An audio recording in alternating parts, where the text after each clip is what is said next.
झनक में लीजिए घर वालों को एक नई बात पता चली है झनक के बारे में कि झनक दरअसल पढ़ी लिखी है। अच्छा, ये जस्ट बाय चांस हुआ कि उनके सामने ये फैक्ट आ गया और अब जब आ गया दे टेकन इट रादर पॉजिटिवली और चाहते हैं कि झनक अब अपनी पढ़ाई पूरी करे। ई का वॉइस ऑफ द कंट्रीमैन, मुझे कैसे पता कि इसके ऊपर वॉइस ऑफ द कंट्रीमैन लिखा? इतना बड़ा बड़ा अक्षर में तो लिखा है, आपको दिख नहीं रहेगा? शुद्ध तो इसे तो इंग्लिश पढ़ना आता है। तुम क्या स्कूल गई थी? स्कूल गए थे ना, और अपनी क्लास में अवध भी आते थे हम। आया समझ?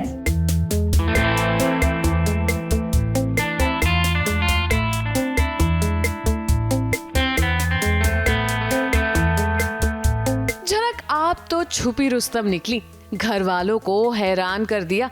और कौन कौन से गुण आपने छुपा रखे हैं, अब आप बता ही दीजिए। सीरियल झनक में ऋषि के परिवार वालों के सामने एक खुलासा हुआ है और वो ये है कि झनक पढ़ी लिखी है। मतलब ये तो हमको बिल्कुल भी नहीं पता था ना, आइडिया ही नहीं था, क्योंकि हमें ऐसे कहा गया कि वो बहुत एक पिछड़े हुए गांव से आई है जहां खाने और रहने में बहुत दिक्कत होती है, तो उसे काम की बहुत ज़्यादा ज़रूरत थी, पैसों की ज़रूरत थी, इसलिए वो ज़बरदस्ती मेरे बेटे के साथ शहर आ गई है।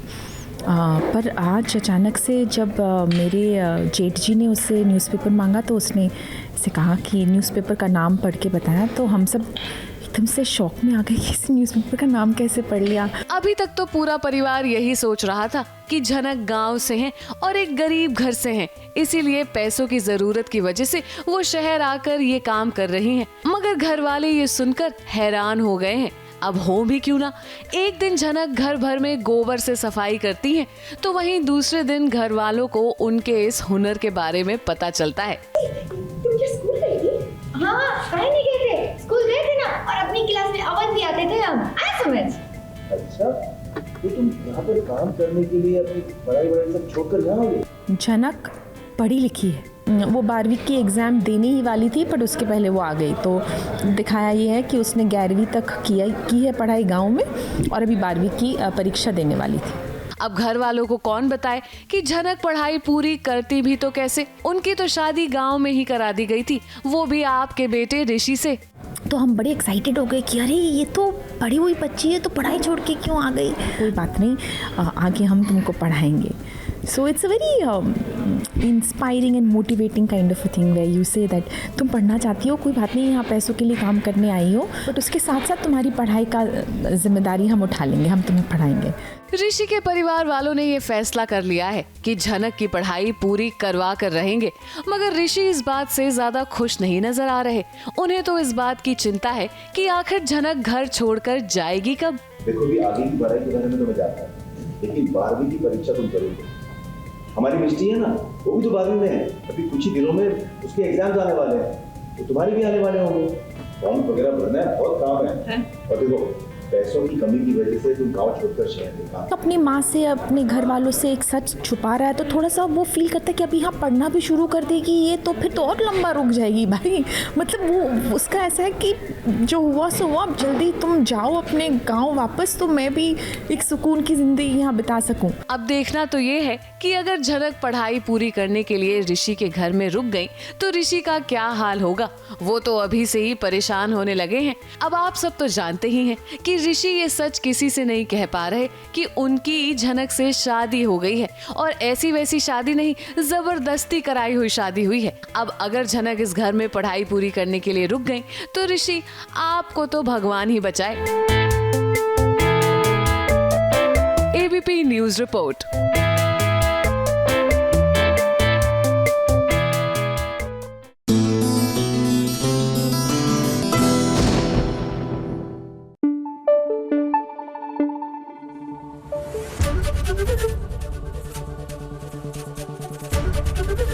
एबीपी न्यूज आपको रखे आगे।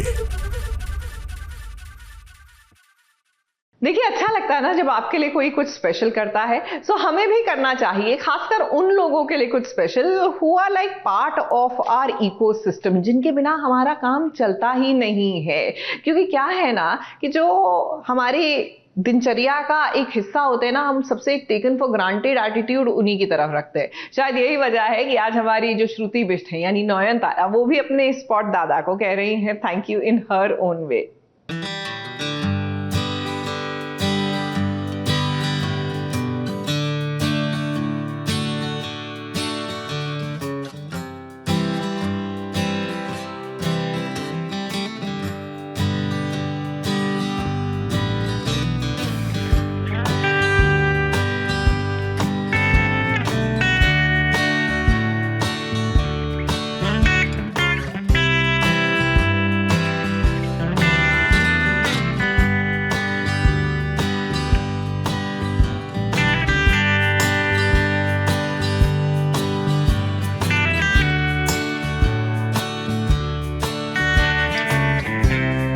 हेलो एवरीवन, मैं हूँ श्रुति बिष्ट, आपकी नयनतारा।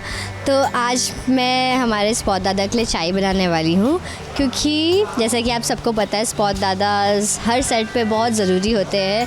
वो सबसे पहले आते हैं, सबसे लास्ट में आते हैं, बहुत हार्ड वर्किंग होते हैं और पूरे सेट को देखा जाए तो एक माँ के तरह वो हमारा ख्याल रखते हैं, पूरे सेट का। इनफैक्ट सिर्फ मेरा ही नहीं, सिर्फ एक्टर्स का ही नहीं, हमारी पूरी टीम का, पूरे यूनिट का वो हमारे एक माँ के तरह ध्यान रखते हैं। तो आज मुझे मौका मिला है एबीपी के साथ, तो मैं ट्राई करूँगी उन्हें चाय बनाकर पिलाऊँ और आई होप कि वो चाय उन्हें अच्छी लगे, वरना जो उनके रियल रिएक्शन होंगे हम वही आपको दिखाएंगे। ठीक है, चलिए।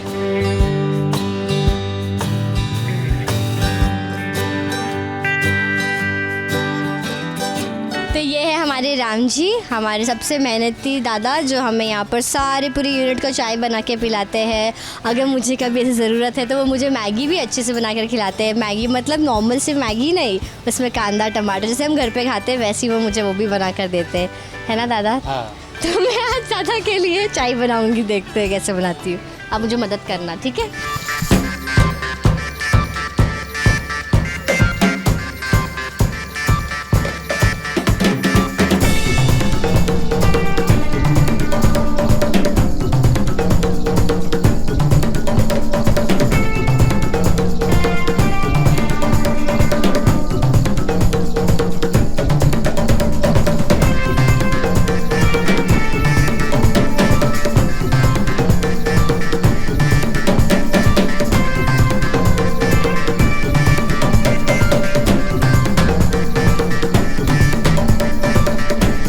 मुझे दादा का देख के याद आया, दादा वो ऊपर आ गया। ओह नो, मेरी चाय गिर गई, वाह सॉरी। दादा को अपने कंट्रोल में लेना पड़ा क्योंकि मेरे वजह से आउट ऑफ कंट्रोल हो गई। बट नहीं, मैं कह रही थी कि मुझे दादा दादी, हाँ मैं चाय बचपन में मेरी दादा दादी के लिए बनाती थी, तो मुझे मम्मी ने सिखाया था दादा दादी के लिए बनाना। फिर मैं तो खैर चाय पीती नहीं, तब मुझे आदत नहीं है, तो मैं दादा को पूछ के इसलिए पूछ रही, वरना ऐसे मैं सोचा कि मुझे चाय नहीं आता बनाना। मुझे आता है, सब बनाने आता है, बस मैं भूल गई थी कि पहले क्या चीज़ डालते हैं, दूध या पानी, दोनों में से एक, मैं वो भूल गई थी।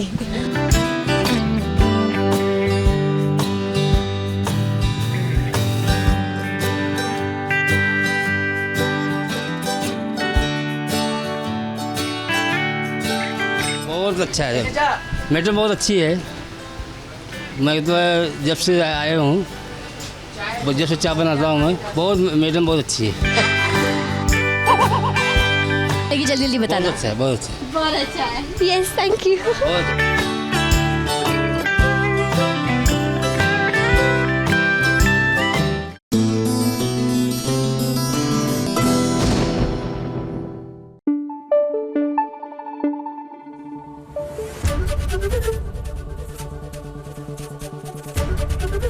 एबीपी न्यूज आपको रखे आगे। मन सुंदर की जब भी मैं बात करती हूँ ना, और उसके करंट ट्रैक की, मुझे वो हमारे बचपन की पिक्चरें याद आ जाती हैं, जिसमें मिथुन चक्रवर्ती हुआ करते थे, जितेंद्र हुआ करते थे, और फिर वो कहानी जो है किसी आदिवासी कबीले में स्थित होती थी, और जो हीरोइन थी वो उस कबीले की जो सरताज है या सरदार है उसके चंगुल में फंसी होती थी। हमारे जो राधिका और दिव्यम है ना, वो भी फिलहाल कबीले में फंसे हुए हैं बुरी तरह से।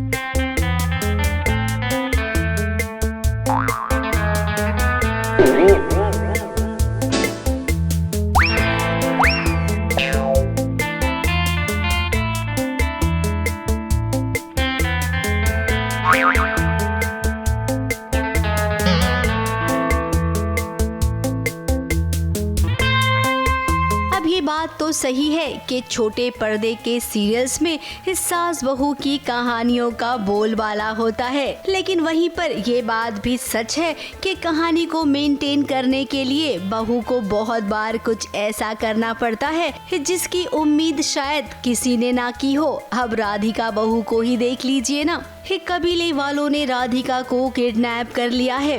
राधिका ने बहुत ही स्मार्टली एक एक चूड़ी ड्रॉप किया है, ताकि उसको पता था कि दिव्यम उसको बचाने ज़रूर आएगा।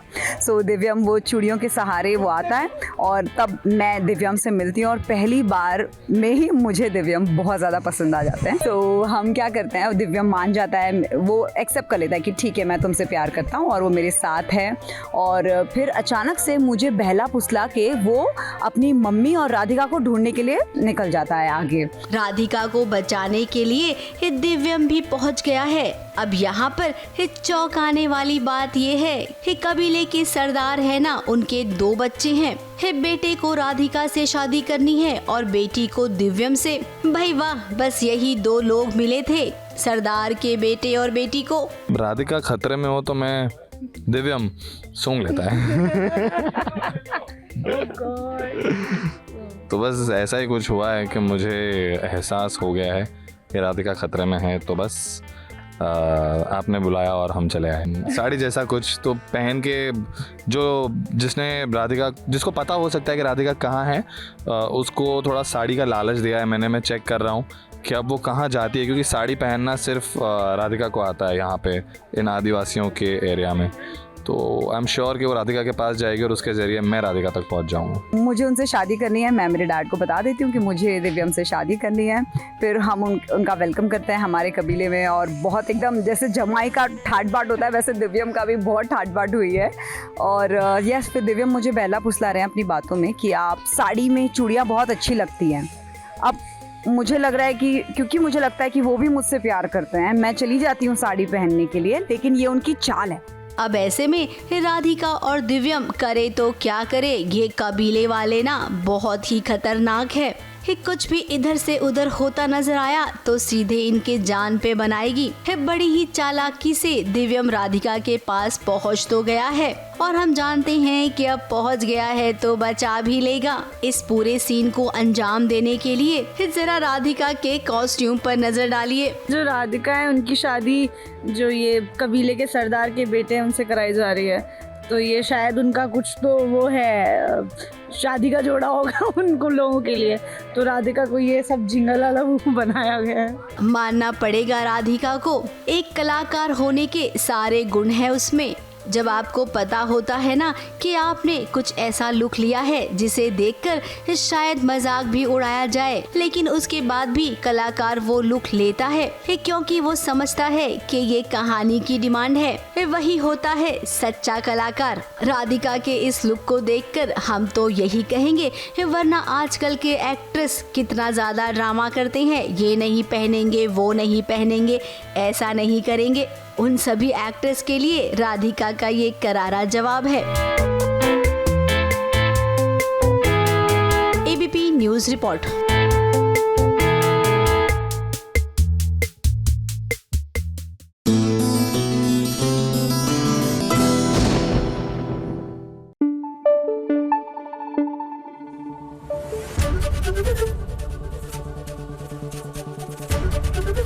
एबीपी न्यूज़ आपको रखे आगे। ये सपना है या हकीकत, और ये सपना आखिरकार मंगल का है या फिर कपिल का? देखिए ना, मंगल ने एक तरफ तो बड़ी बड़ी बातें की थी कि अब डाइवोर्स के बाद उसका जीवन उसके बच्चों के लिए है, अपनी जिंदगी को आगे बढ़ाने के लिए है, लेकिन लगता है कि फिर से प्यार में पड़ गई हैं वो। तभी तो कपिल के साथ सगाई हो रही है मंगल की।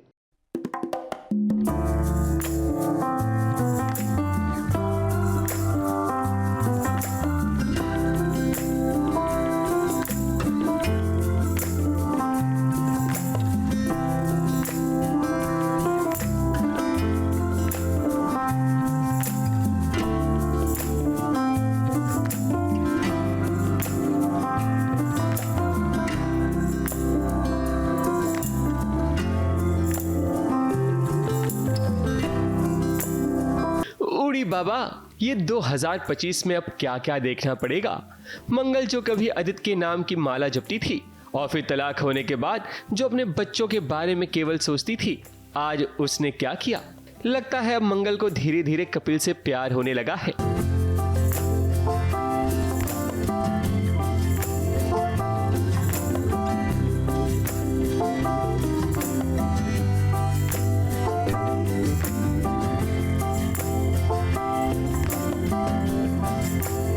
तभी तो मंगल कपिल की बाहों में लिपटी हुई है। ऐसा मंजर जिस पर विश्वास करना मुश्किल है, लेकिन जो नजरों के सामने है उसे भला कैसे झुटलाया जा सकता है। मंगल और कपिल की सगाई हो रही है और अपनी सगाई में देखिए आज मंगल ने अपनी खुशियों को चुन लिया है। गुलाबों की पंखुड़ियां मंगल और कपिल पर बसाई जा रही हैं, मानो ये हकीकत नहीं कोई सपना हो।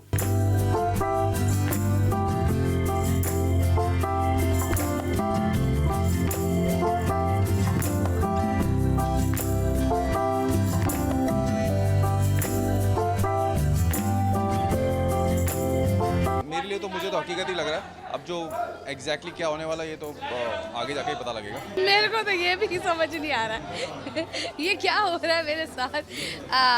मुझे लग रहा है मुझे मंगल के लिए तो सब चीज़ें एकदम नई हैं, मगर ये मैं आपको बता दूं ये आदित्य जी का सपना है। आदित्य जी इतने सुहावने सपने देख रहे हैं मंगल के लिए, अब मंगल खुश कैसे ना रहे। तो ये बात है, ये हकीकत नहीं बल्कि आदित्य का सपना है, क्योंकि आदित्य भले ही सौम्या के साथ हो मगर अभी भी उसका दिल मंगल पर अटका हुआ है। इसलिए उसे सपने आ रहे हैं कि मंगल ने कपिल के साथ अब अपनी दुनिया को बसा लिया है। पर नहीं, तस्वीरें भी नजरों को धोखा दे सकती हैं, क्योंकि मंगल सच में नहीं चाहती कि वो कपिल से सगाई करे, मगर मंगल का ये दर्द कोई समझने को तैयार नहीं, यहाँ तक माँ भी नहीं। मंगल तो बहुत ही डिस्टर्ब है। ये जो शादी मंगल कर रही है मजबूरी में कर रही है, और एंगेजमेंट जो हो रही है बहुत, मंगल तो कपिल जी को बताने आई थी कि मैं ये एंगेजमेंट नहीं करना चाहती, मगर मम्मी ने रोक दिया। मम्मी ने दवाई नहीं ली है, खाना नहीं खाया है, ओपन हार्ट सर्जरी हुई है मम्मी की, और उसके बाद वो दवाई नहीं खा रही, खाना नहीं खा रही कि जब तक एंगेजमेंट नहीं होगी तब तक मैं कुछ भी नहीं खाऊंगी। अब टीवी की दुनिया में तो यही होता है, बात शादी तक जाएगी तब कहीं ना कहीं कहानी में कुछ ऐसा होगा कि मंगल की शादी कपिल से नहीं हो पाएगी, जिसकी अपडेट हम आपको जरूर देंगे, सिर्फ यहाँ और कहां। मुंबई से शिवानी सिंह के साथ एबीपी न्यूज रिपोर्ट।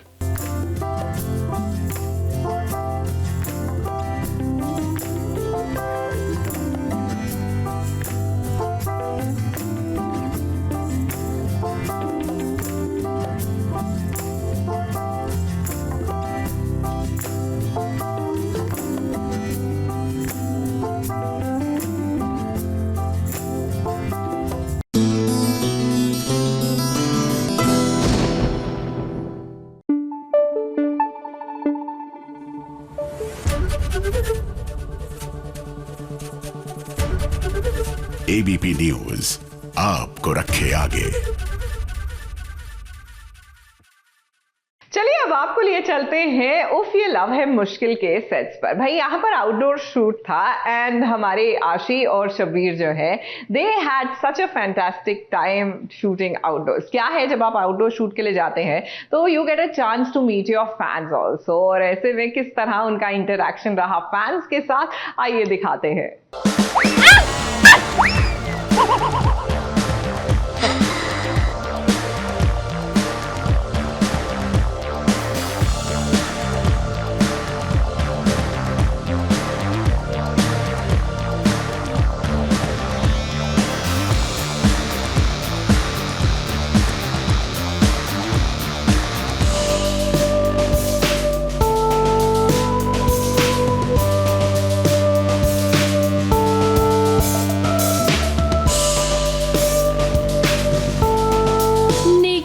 दरिया में डाल, ये कहावत तो आप सभी ने सुनी ही होगी, लेकिन कैरी के साथ हमेशा उल्टा ही होता है। जब भी वो किसी की हेल्प करने जाती है उसके साथ कुछ अच्छा तो नहीं होता बल्कि कुछ बुरा ही हो जाता है। जैसे कि देखिए ना, आज भी कैरी गड्ढे में गिर गई है और उसे बचाने के लिए कोई और नहीं बल्कि युग ही आया है।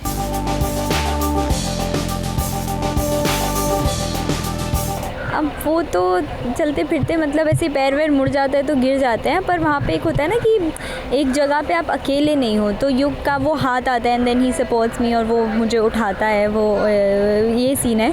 पर उसमें कहीं ना कहीं हम ये दिखा रहे हैं कि कैरी जो अब तक अकेले रही है, वो गड्ढे में भी गिर जाए तो भी शायद उसके लिए कोई ना आए, but now we feel may be there is युग फॉर हर नाउ। क्या मजनू की बहुत इंटरेस्टिंग स्टोरी है, कैरी को भी नहीं पता मजनू कौन है क्या है। समहाउ मतलब उसने बस मजनू की आवाज़ सुनी है, उसे उसकी बातें बहुत अच्छी लगती हैं और उसे उसका नंबर मिल गया, वो यहाँ पर आई है मजनू से मिलने के लिए, जो युग के पास ही है, मतलब युग ही शायद मजनू है। एंड कैरी को ये बात बिल्कुल नहीं पता and Carrie is very excited to meet Majnu और वो उसे थैंक यू बोलना चाहती है कि thank you for the help and all the बातें यू डू। तो मुलाकात होती है या फिर वो तो अब पता चलेगा जब करूँगी, तो आई डोंट थिंक सो वैसे मिल पाएंगे, ऐसे कैसे, इतना जल्दी हीरो हीरोइन मिलते थोड़े हैं। अब दरअसल बात यह है कि कैरी आज अपनी फैमिली के साथ पिकनिक मनाने के लिए आई है, तो वहीं वो मिस्टर मजनू से भी मिलने के लिए आई थी ताकि वो उसे थैंक यू कह सके, लेकिन यहाँ पर मजनू और कैरी की मुलाकात नहीं हुई। वैसे आप सोच रहे होंगे कि मिस्टर मजनू कौन है, तो हम आपको बता दें कि ये कोई और नहीं बल्कि युग ही है। कैरी की हेल्प मजनू ही कर रहा है और ये बात कैरी को नहीं पता। अभी तो फिलहाल इनके बीच लुका छुपी का खेल चल रहा है, देखना होगा कि ये खेल आखिर कब तक चलता है। अब ये लुका छुपी का खेल तो चलता ही रहेगा, लेकिन जरा आपको पर्दे के पीछे का नजारा दिखाते हैं। अब देखिए ना, जब भी आउटडोर शूट होता है तो कलाकार हमेशा फैन से घिर ही जाते हैं। वैसे तो सीरियल उफ ये लव है मुश्किल का सेट मुंबई के मीरा रोड में है, लेकिन जब फिल्म सिटी में आउटडोर शूट हुआ तो देखिए कितने सारे फैंस शबीर और आशी से मिलने के लिए आए। फैंस जब शबीर और आशी से मिले तो सभी की पुरानी यादें ताज़ा हो गई। बहुत अच्छा लगा, हमेशा अच्छा लगता है फैंस से मिलना, उनका प्यार वो जो हमेशा एक होता है ना ऑनलाइन मिलता है या टीवी स्क्रीन के थ्रू मिलता है, तो जब वो ऐसे इन पर्सन मिलता है it feels so special and good. शायद एक लौता लोकेशन है जहाँ पर आप फैंस से इंटरेक्ट कर सकते हैं, so it feels good, it always feels good to get all the love that they have, so it's nice। बस जैसे आप कोई एल्बम देखते हो तो उसमें आप देखते हो कि डिफरेंट किरदार ओवर द ईयर्स, सो वैसे ही जब आप कोई नाम सुनते हो तो आपको वो उस ईयर पे ले जाता है, उस प्रोजेक्ट में ले जाता है और बहुत सारी खूबसूरत यादें हैं वो ताज़ा हो जाती है। So it's always fun to be hearing about your past projects and also the people you associated with. हमने कुमकुम भाग्य देखा, अलादीन देखा, तो बहुत मज़ा आया उनसे मिलके और हमने सेल्फीज भी ली। हमने उनके सारे शोज देखे तो बहुत अच्छा लगा, बहुत फैन मोमेंट हो गया हम सब के लिए उनसे मिलके, बहुत मज़ा आया, हमें बहुत अच्छा लगा। अलादीन में आशीष सिंह और कुमकुम भाग्य में अभी एकदम ड्रीम कम ट्रू मोमेंट हो गया।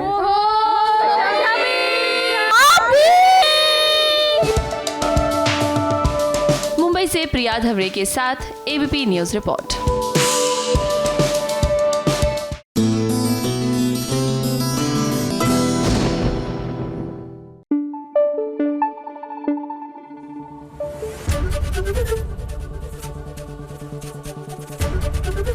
एबीपी न्यूज आपको रखे आगे। और हो जाइए फटाफट से सवार हमारी फटाफट एक्सप्रेस पर, कीजिए एंटरटेनमेंट की दुनिया की सैर फटाफट से। आ गई है फटाफट खबरों की रेलगाड़ी और फटाफट खबरों की रेलगाड़ी का पहला स्टेशन है सीरियल ये रिश्ता क्या कहलाता है का सेट। कहानी में बहुत बड़ा ट्विस्ट आने वाला है क्योंकि अरमान अबीरा को पूकी का सच बताते बताते रह जाएगा और वहां गीतांजलि पहुंच जाएगी, जिसके कारण अरमान सच नहीं बता पाएगा। वहीं अब अरमान के साथ कुछ ऐसा होगा कि अरमान अबीरा को दर्द पहुंचाने की कोशिश करेगा। वो अबीरा से कहेगा कि उसे कोई पछतावा नहीं है उससे बिछड़ने का और तलाक के पेपर पर जो उसने साइन किए थे वो भी उसे 2 ही मिनट लगे थे। वहीं अबीरा गुस्से में आकर अंशुमन के साथ मूव ऑन होने के लिए रेडी हो जाएगी। कहीं न कहीं अरमान और अबीरा ने जो भी कदम उठाए हैं वो खुशी से नहीं बल्कि एक दूसरे से नाराज होकर उठाएंगे। फटाफट खबरों की रेलगाड़ी का अगला स्टेशन है सीरियल वसुधा का सेट। माधव चंद्रिका देवी से अपनी नासमझी के कारण जो गलती हुई थी उसकी माफी मांगेगा और वहीं वसुधा को ये एहसास होगा कि माधव के कारण ही उसे ये एहसास हुआ है कि वो देव बाबू से कितना प्यार करती है। और आज भी सब आपको ही भला बुरा कह रहे हैं, पर उन्हें क्या पता गुनहगार आप नहीं मैं हूँ। आप ना होते तो तुम्हारे को शायद कभी पता ही ना चलता कि मैं देव सर से कितना प्रेम करूँ। आप बुरे ना बनते, मैं आज अपने सासरे में अपनी धनी के साथ न रह रही होती। सबसे पहले मैं तुम्हारा गुनहगार हूँ क्या तुम मुझे माफ कर पाओगी? माधव जी, आप क्या कह रहे हैं? मैं बोल ही नहीं हूँ कि जो कुछ भी हुआ उसमें आपकी कोई गलती ना थी। सच तो यो है कि सच तो मैं बताऊंगा आज। फटाफट खबरों की रेलगाड़ी में आज बस इतना ही। ABP news report. माफी तो शब्द ही बहुत छोटा है। आपने मुझे बाबू सा कहने का हक दिया और मैं उस हक का मान नहीं रख पाया।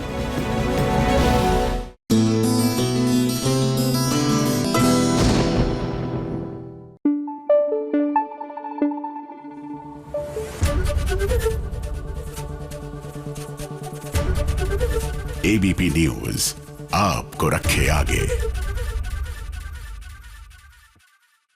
चलिए अब बात करते हैं जमाई नंबर 1 की, जो जमाई रहे ही नहीं, वो तो पुष्पा बन गए हैं। जी हाँ, पुष्पा इम्पॉसिबल के पुष्पा। क्या है ना कि हमारे जमाई साहब ने एक मन्नत मांगी थी, अब मन्नत पूरी हुई है तो जाहिर सी बात है कि उनको भी अपना एंड ऑफ द शेयर यानी कि जो प्रॉमिस है वो तो रखना पड़ेगा।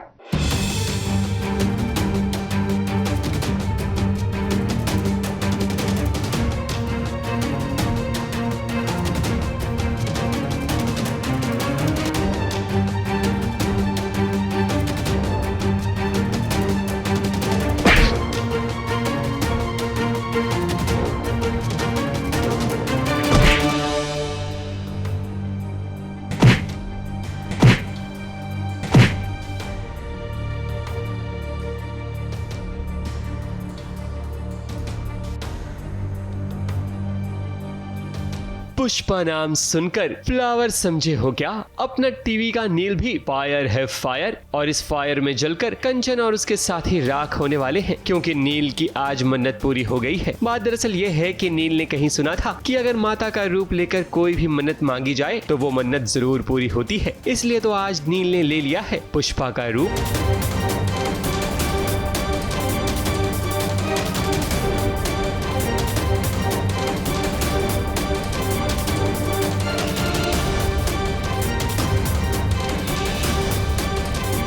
When the producers told me और क्रिएटिव से बात हुई, उन्होंने बोला कि एक पुष्पा का ट्रैक आ रहा है और आपको माँ काली का अवतार लेना है और कसम खानी है। बेसिकली नील जो होता है वो कसम खाता है कि मेरी दो मनोकामनाएं पूरी कीजिए। पहली कि मुझे रिद्धि से मिलवा दीजिए क्योंकि रिद्धि गुम गई है, किडनैप हो गई है, और दूसरी ये कि नील जो है वो बेगुनाह साबित हो जाए। तो नील कहीं से किसी से सुनता है कि अगर आप माँ के अवतार में ड्रेसअप होते हैं तो माँ आपकी बात सुनती है। तो कहीं ना कहीं वो फिर इस अटायर में आता है और रिद्धि को भी नहीं पता ऐसा कुछ है, तो सडनली वो देखती है तो वो भी शॉक्ड हो जाती है। तो आई एम वेरी एक्साइटेड यार, पुष्पा का ट्रैक पहली बार इंडियन टेलीविजन में आ रहा है। पुष्पा का ये लुक देखकर तो पहले रिद्धि भी हैरान हुई, मगर फिर उसे समझ आ गया कि ये कोई और नहीं बल्कि उसका नील है।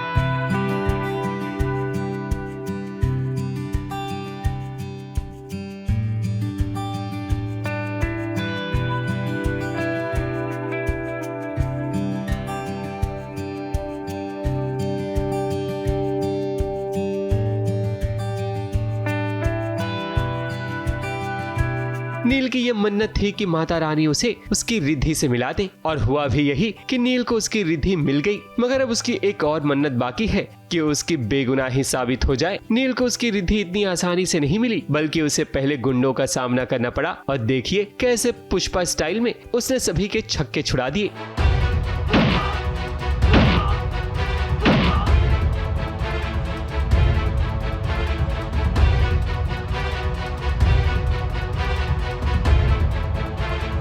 लुक में फाइट करना बहुत ही ज़्यादा मुश्किल था, और कल पूरा फाइट सीक्वेंस था जहाँ से लोग उड़ उड़ के गिर रहे थे, और 10 बार तो मेरे कपड़े फटे क्योंकि मुझे आदत नहीं है इसकी ऑब्वियसली।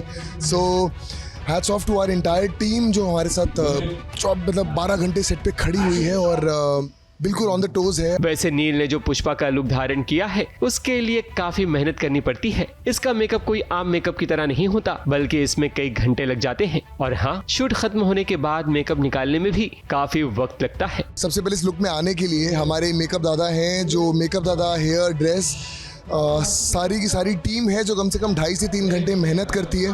3 घंटे मेकअप होता है यहाँ पर मेरा सेट पे आने के बाद।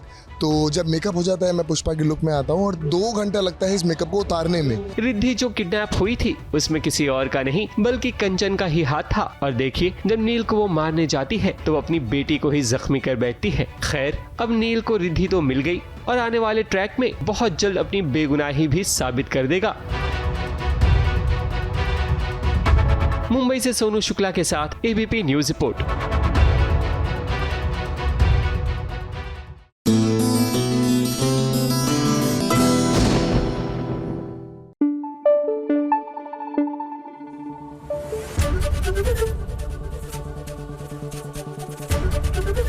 एबीपी न्यूज आपको रखे आगे। सीरियल उड़ने की आशा में आज फिसलने का दिन है। लिटरली हर कोई फिसल रहा है ना स्लाइड पर जाके हर कोई फिसलते हुए नीचे नहीं आ रहा। लेकिन देखिए ना, रेणुका फिसली, रेणुका को बचाने साइली गई, वो फिसली, और तो और ये बेचारी नई मेड जो आई हैं यानी कि मंजरी, वो भी फिसल गई।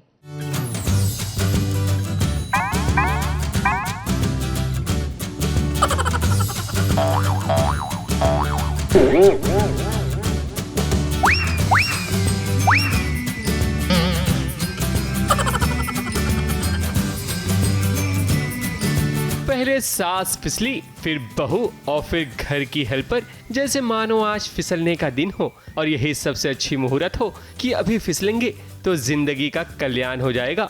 भाई फर्श पर पानी गिरा है, सर्फ नहीं जो कोई भी आते ही फिसल जाए। खैर हुआ यह है कि जब से मंजरी घर में आई है तब से घर का माहौल चेंज हो गया है। अब देखो बाल्टी में पानी भरा हुआ था, तभी रिया टकराती है जिसके कारण पानी फर्श पर फैल जाता है और तभी रेणुका की सचिन के साथ घर में एंट्री होती है और तब अचानक रेणुका का पैर पानी पर पड़ता है तो वो फिसलकर गिर जाती है।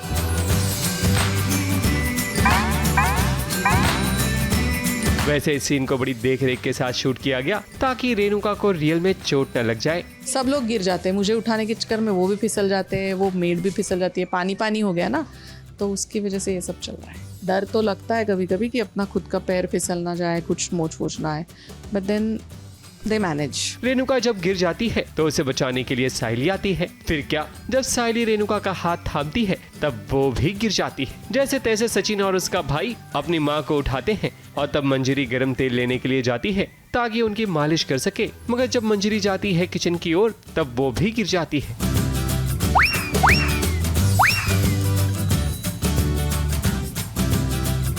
खैर जैसे तैसे रेणुका को गर्म तेल से आराम तो मिलता है, मगर आराम मिलते ही वो सारा इल्जाम साइली पर लगाती है कि उसने ही जानबूझकर उसे गिराने की साजिश रची है। गलती से पानी गिर गया है घर में, नई मेड आई है, नौकरानी आई है, तो उसके हाथ से पानी गिर गया या वो उठाना भूल गई, कुछ तो हो गया है और मुझे पता नहीं, मैं अपने अपने इसमें आती हूँ और पैर फिसल जाता है और obviously Renuka will make a तमाशा आउट ऑफ इट। सो मैंने तमाशा किया है, साइली ने मुझे जानबूझ के गिराया ये वो। मंजरी के आने से घर में अब ऐसी ऊट पटांग चीजें होती रहेंगी जिसके कारण रेणुका की जान पर बनाएगी, जिसका मजा सिर्फ सचिन और साइली को ही नहीं बल्कि दर्शकों को भी आने वाला है।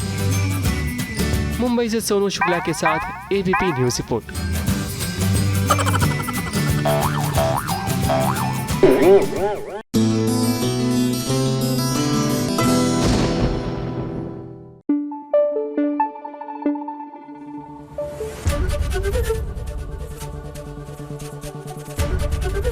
एबीपी न्यूज आपको रखे आगे।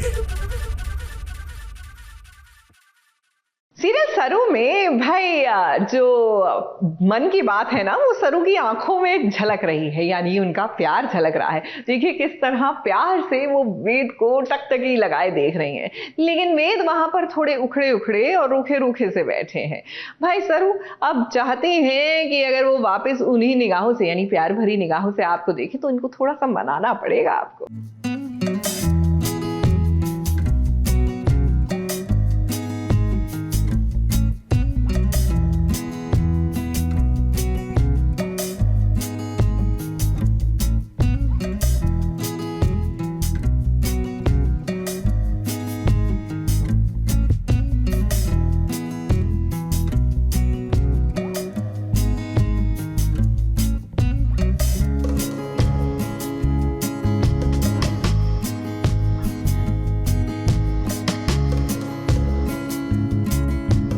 वेद आज अपनी सरू से रूठे रूठे हैं और ऐसे रूठे हैं कि इंग्लिश तो नहीं मगर प्यार की भाषा उन्हें आज समझ नहीं आ रही। वो इसलिए कह रहे हैं क्योंकि जब वेद बाबू को खाते खाते अचानक खांसी आने लगती है तब सरू पानी लेकर पहुंच जाती है, मगर वेद बाबू पानी पीने से इनकार कर देते हैं। मतलब खांसते खांसते भले ही जान चली जाए मगर नाराजगी कम नहीं होनी चाहिए। इससे पहले सरू वेद को चोरी चोरी चुपके चुपके प्यार की नजरों से देखती हुई नजर आई।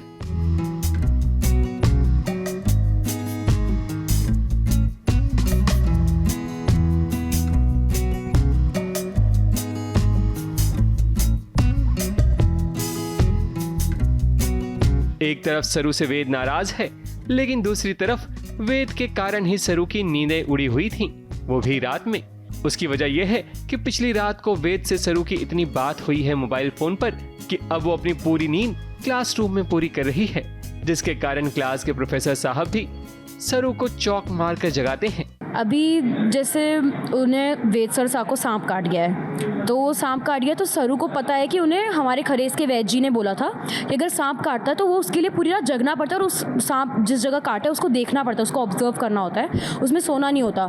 तो वो वेद सर साहब को जगह रखने के लिए वो पूरी रात फ़ोन पर बात करती है ताकि वो जगह रहे और वो सांप का जो जहर है वो ना फैले। तो उसी कारण वो लोग पूरी रात बात करते हैं, वो इमोशनली बात करते हैं, कुछ इमोशनल बात होती है, कुछ खट्टी मीठी जैसे बातें होती है उनकी, तो वो होता है। तो या वैसे क्लास खत्म हो जाती है मगर सरू की नींद पूरी नहीं होती, मगर जैसे तैसे सरू की दोस्त उसे क्लास से बाहर ले जाती है। तब फुल्ला वहां पहुंच जाती है। फुल्ला का हौसला अब इतना टूट चुका है कि अब वो कॉलेज का इलेक्शन नहीं लड़ना चाहती, उसे तो बस अपने गांव लौट कर जाना है। मगर उसे नहीं पता कि अब उसका ये सपना कोई और नहीं बल्कि सरू पूरा करेगी। इसी के चलते तो वेद बाबू सरू से नाराज हैं कि आखिर वो इलेक्शन क्यों लड़ रही है। जैसा अभी आपने देखा कि मतलब फुल्ला बहुत कॉन्फिडेंट लड़की दिखाई गई है कि वो हमेशा सरू को सपोर्ट करती कि चल कर लेंगे, बट इस बार फुल्ला का हौसला टूट गया है और वो एकदम ऐसे हो गई कि मैं गांव वापस जा रही हूँ, मुझे नहीं रहना इस शहर में, मेरा कुछ नहीं होगा, ये होगा। तो वो बहुत अच्छी लाइंस जो लिखी गई है वो बहुत अच्छी लाइंस है। तो मैंने कोशिश की है कि मैं उसे अच्छी तरह पोर्ट्रे कर पाऊँ। तो मतलब बहुत कमज़ोर पड़ गई है फुल्ला, तो वो तो बस जाने के लिए रेडी है कि मतलब मैं तो गाँव ही जा रही हूँ। तो जैसे अगर आप आगे देखेंगे तो सरू इलेक्शन में खड़ी रहेगी और फिर वो मेरी तरफ से लड़ेगी। So there will be a interesting drama. Saru को जब भी कोई गिराना चाहेगा तब वो अपने पैरों पर खड़ी होकर मुंह तोड़ जवाब देगी, क्योंकि सरू हारने वालों में से नहीं बल्कि अनिका जैसे लोगों के सामने अपनी जीत का परचम लहराने वालों में से है। मुंबई से कैमरामैन सुजीत मिश्रा के साथ एबीपी न्यूज रिपोर्ट।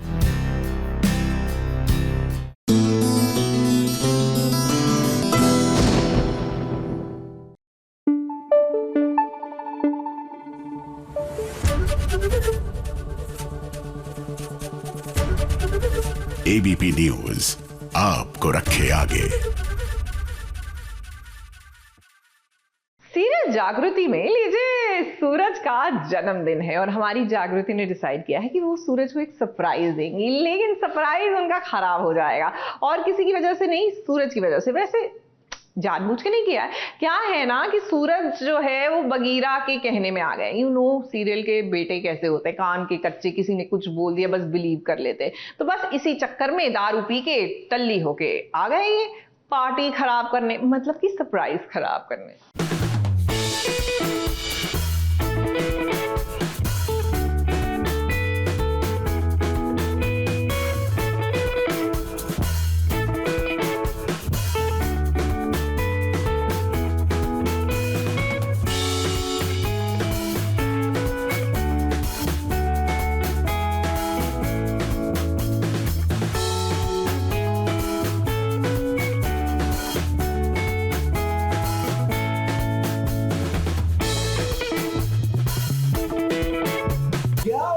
ये भी तो मुझसे ऐसी ही बात करती है ना, जब देखो ऑर्डर देती रहती है, सूरज ये करो, सूरज वो करो, सूरज बैठ जाओ, सूरज खड़े हो जाओ।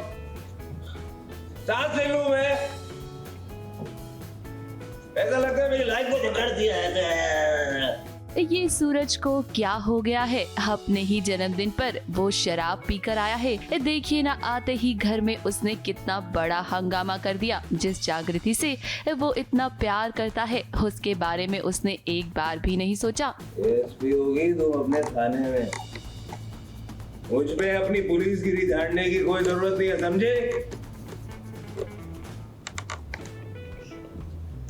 जय जय झारखंड, गुड नाइट, शुभ रात्रि, चलो। जागृति ने तो सोचा था कि सूरज के जन्मदिन पर वो उसे सरप्राइज देगी और हमें लगा था कि जागृति और सूरज के बीच आज प्यार का इजहार होगा, पर ऐसा तो कुछ नहीं हुआ। अब हमें यहाँ लगता है ना कि दाल में जरूर कुछ काला है।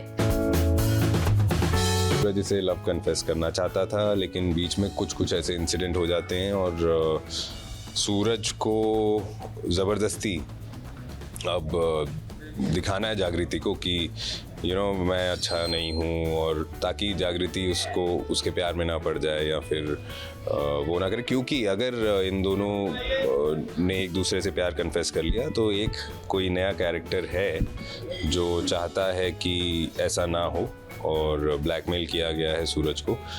देखिए ना, हमने तो आपसे पहले ही कहा था कि सूरज ऐसा कर ही नहीं सकता। चलिए हम आपको अब बता ही देते हैं कि आखिर वो कौन है जिसने ये सब कुछ किया है। अब दरअसल ये सब कुछ बगीरा का किया हुआ है। बगीरा ने ही सूरज को किडनैप किया था और अब उसने उसे ब्लैकमेल किया है। बगीरा ने सूरज से कहा है कि वो जागृति को डिवोर्स दे दे। सूरज को ये सब कुछ मजबूरी में करना पड़ रहा है क्योंकि बगीरा के पास जागृति की एक वीडियो है जिसे लेकर बगीरा सूरज को धमकी दे रहा है। तो सूरज ऐसी हालत में पहले भी घर पे आया है। उसने पहले भी जागृति ने सूरज को पहले भी इस हालत में देखा है, बट वो जैसे बिहेव कर रहा ना, इतना डिस्कनेक्टेड, वो सरप्राइजिंग है। तो जागृति कहीं ना कहीं ये जानती है कि कुछ तो गड़बड़ है। फिलहाल तो जागृति इस बात से अनजानी है कि बगीरा की वजह से ये सब हो रहा है। अभी फिलहाल जागृति के लिए वो बस एक क्रिमिनल है जिसे उसे पकड़ना है। तो उसको आकाश पे फिर भी वो है कि कुछ अजीब बिहेव कर रहा है, ये नहीं तो कुछ और बड़ी कुछ तो कर रहा है, इतना पता है जागृति को कहीं ना कहीं। बट हाँ, उस बात का उसको वो थोड़ी इस बात को लेकर रिलीफ है कि घर में से कोई नहीं है जिसने कालीकांत ठाकुर पे अटैक कर रहा है। अब ये सब कुछ देखकर तो सबको ऐसा ही लगेगा ना कि बगीरा ये सब कुछ कर रहा है। हम माना कि जागृति की जिंदगी में नए विलन की एंट्री तो हो चुकी है, लेकिन हमें लगता है कि कहीं ना कहीं इसके पीछे आकाश भी हो सकता है। हो सकता है कि ये सब कुछ बगीरा से आकाश ही करवा रहा हो। वैसे सच क्या है ये तो बहुत जल्द ही आप सभी को पता ही चल जाएगा। ABP news report.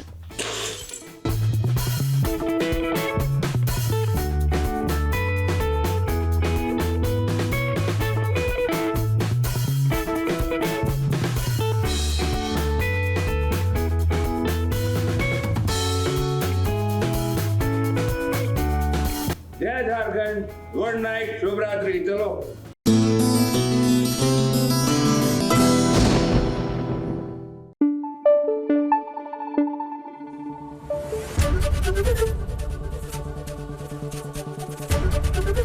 ABP news आपको रखे आगे।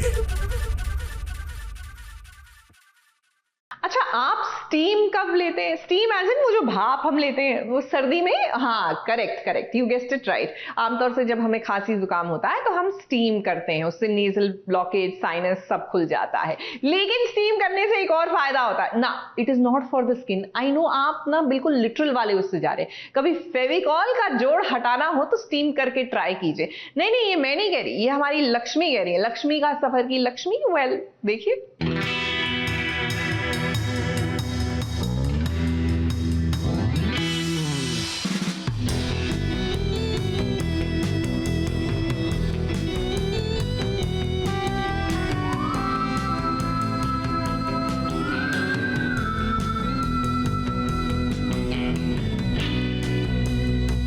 मॉनसून के कारण लगता है पानी में भीगने से लक्ष्मी को सर्दी हो गई है, इसलिए तो स्टीम ले रही है। मगर ऐसा नहीं है, क्योंकि कभी कभी जो दिखता है वो वैसा होता नहीं।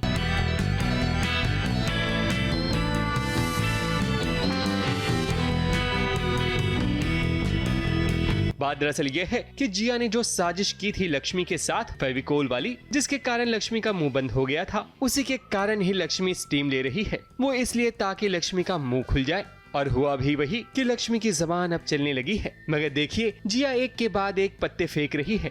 सपने मैं नहीं, सपने तुम देख रही, किसी और के पति को छीनने के सपने, और ये गिरा हुआ सपना कभी पूरा नहीं होगा। और एक बार बता देती हूँ, कार्तिक जी से दूर रहो, क्योंकि उन तक पहुंचने के लिए तुम्हें उनकी महालक्ष्मी से गुजरना है। ऐसे ही लक्ष्मी को कह दिया है कि अब वो कार्तिक के पास जाएगी और उसकी चुगली करेगी। यहाँ तक कि जिया ने लक्ष्मी को कमजोर औरत तक कह दिया। एग्जैक्टली यही सीन है जिसमें लक्ष्मी जब अपने चिपके हुए ओठ सेपरेट करने में लगी हुई है, जिया वहाँ पे आ जाती है एंड शी इज लाइक कि अब क्या, अब जाओ रो, कार्तिक के कंधे पे सर रख के रो लो। और फिर मैं उस पर ऑफकोर्स उसको ये बोलती हूँ कि अब मैं वो लक्ष्मी नहीं हूँ जो भोली सी सोच लेकर सोचती थी कि तुम जैसे लोग कभी ना कभी तो जीतेंगे। And that is where I give it back to her, saying कि लक्ष्मी अब 2.0 बन चुकी है, संभल जा बहन।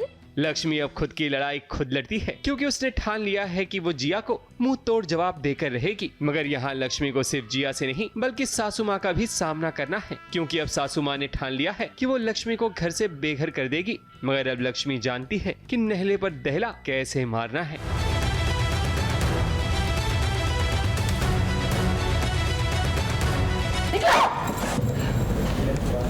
डरती नहीं हूं मैं तुमसे, समझी? तुम्हें जो करना है ना वो कर लो तुम, मगर इस घर में तुम वापस नहीं आओगी, क्योंकि मेरे घर में तुम्हारे लिए कोई जगह नहीं है। निकलो यहाँ से। फिर से एक बार लक्ष्मी को हाथ को पकड़ के धक्के मार के निगमा उससे मैं बाहर निकाल रही हूँ, क्योंकि इस बार लक्ष्मी ने वापस हाथ पार कर दिए है। फिर से मुझ पे एलिगेशंस लगा रही है। वैसे किया तो कांड मैंने ही है, बट मुझे पकड़े जाने का डर है, तो कहीं मैं पकड़ी ना जाऊँ और मेरा जो सच है वो बाहर ना आ जाए, इसलिए मैं लक्ष्मी को ही घर से बाहर निकाल रही हूँ। तो सासू माँ को भी तो मैं डरा चुकी हूँ कि अब तो माँ मेरी नज़रों से गिर चुकी हैं पूरी तरीके से, बिकॉज ऑब्वियसली ना कि लक्ष्मी के लिए ये बात बहुत शॉकिंग है। मैं तो चलो पराई हूँ, किसी और के घर से उनके घर में आई हूँ, लेकिन अपने खुद के बेटे के साथ, उसकी खुशियों के साथ कोई माँ ऐसा कैसे कर सकती है। लक्ष्मी के सामने गायत्री और जिया दोनों हैं, ऐसे में अभी तो इनका पलड़ा भारी है। मगर लक्ष्मी की हिम्मत उसका हौसला है और वो अपने हौसले से दोनों को मात दे ही देगी। मुंबई से शिवानी सिंह के साथ ABP news report.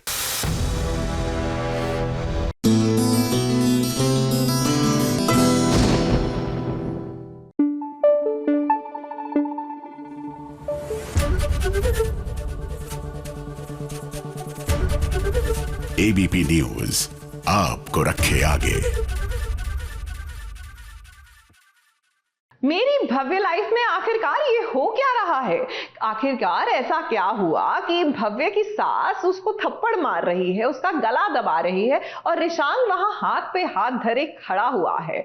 I mean situation चाहे जितनी भी आउट ऑफ हैंड हो, लेकिन इस कदर और इस किस्म का behaviour I don't think it should be acceptable to anybody. और जहां तक मुझे लगता है हमारी Bhavya will not take this line down.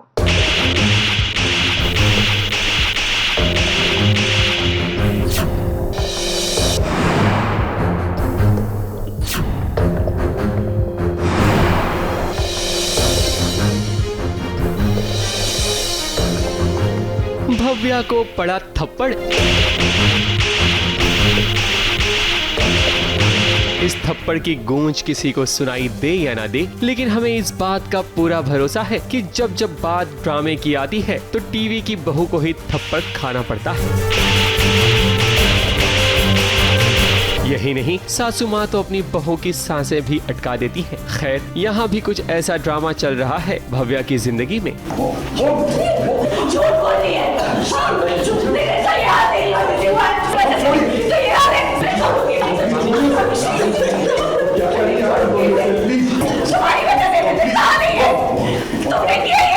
Bhavya पर इल्जाम लगा है कि उसने अपने ससुर को ऐसा फल खिलाया है जिसके कारण उन्हें तीसरी बार हार्ट अटैक आ गया है। इसी गुस्से में आकर भव्या की सास साक्षी ने भव्या को थप्पड़ जड़ दिया और गला भी दबाने की कोशिश की, वो भी रिशांग के सामने। तो साक्षी जो है उसने बस वो चार्ज की है भव्या के ऊपर, भागी है, उसको थप्पड़ मारा है, पहले उससे गले से पकड़ा है और बस आज तो भव्या का दी एंड है साक्षी के लिए।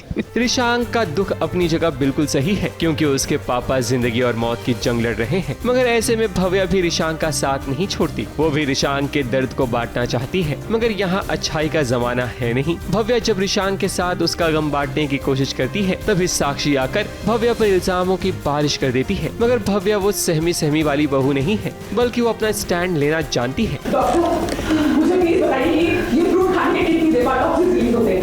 करीब 10 मिनट। मैं नितिन अंकल से 12 घंटे पहले मिली थी। इंस्पेक्टर, आपने तो फुटेज देखा है ना? मैंने सीसीटीवी फुटेज देखा है, आपने कुछ नहीं किया। सुन लिया तुमने? मिल गई तुम्हें शांति? मैं कुछ करूं या ना करूं, तुम्हारी पूरी फैमिली हर बार मुझे ही दोष देती। मैंने नितिन अंकल को अपने पापा जैसा माना निशांक। अरे उनकी तबीयत की वजह से मैंने तुमसे शादी कर ली और फिर भी आज ये इल्जाम मुझ पर लग रहे हैं और तुम चुप। आज भव्या की खैर नहीं, क्योंकि साक्षी को पता चल गया है कि नितिन हॉस्पिटल में है, आईसीयू में है और वो कहीं गए हुए थे आश्रम में मेडिटेशन के लिए और वहाँ उन्होंने कोई ऐसा टॉक्सिक फल खाया है जिसकी वजह से उनको तीसरी बार हार्ट अटैक आया है और वो हॉस्पिटल में है। साक्षी को पता चल जाता है कि ये भव्या जो है आखिरी बार वही मिली थी नितिन से, तो उसे शक होता है कि हो सकता है ये जो फल है वो भव्या ने खिलाया हो नितिन को, इसलिए वो तो बहुत गुस्से में है और बस भव्या के पीछे पड़ी हुई है। भव्या को इस बात का दुख ज्यादा है कि उसे कोई समझे ना समझे, पर रिशांक तो भव्या पर भरोसा कर सकता है, मगर ऐसा हुआ नहीं। खैर, भव्या ने अपनी बेगुनाही साबित तो कर दी है, पर अभी तो बहुत बड़ा धमाका होने वाला है भव्या की लाइफ में, जिसकी अपडेट हम आपको जरूर देंगे, सिर्फ यहाँ और कहाँ।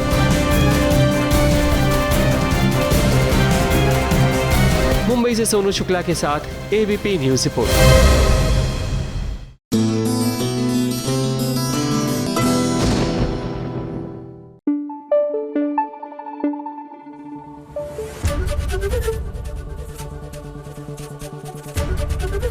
एबीपी न्यूज आपको रखे आगे।